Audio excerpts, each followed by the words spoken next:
Hello, welcome to Someday Farm. I'm Stephen Watson. We're here with today's Tàijíquán Tip. Today's Tàijíquán Tip is to spend, very simple tip, to spend the bulk of your practice time creating an altar, building an altar. It can be a permanent or temporary altar, all kinds of ways to do it.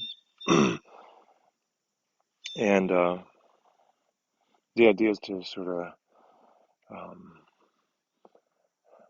bring into substantial reality your intention, which sounds like what we're doing when we're practicing our Tàijíquán to me. And so I've had an hour here. Let's just say I've had 57 minutes to build this altar. And that gives me 3 minutes left to practice. And it's easy now to approach that practice like, oh, I can't do everything, or I have to hurry, or I'm annoyed because I definitely won't get to all the parts I want to do.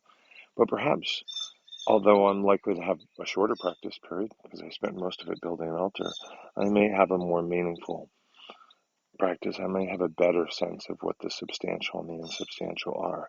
So I'd invite you to spend the bulk of your practice time building an altar, a totem of focus, if you will, bringing into some reality your sincere intention, and then have your practice. So this would be my first practice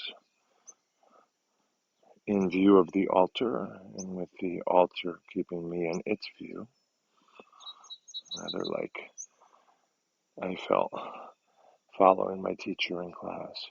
And I'm going to focus my practice on elements of my Tàijíquán that fit into the role that I understand this altar to have.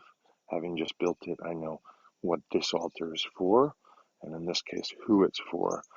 So I'm going to be practicing things that suggest or support that particular person. So thank you very much for sharing these with me and sharing your time and attention in life. Love. Thank you very much for the tips. They really helped me stay in business and stay alive. This last one, I'll show you ways to get in touch with me on my link tree. So appreciate all the support and shares. Thank you.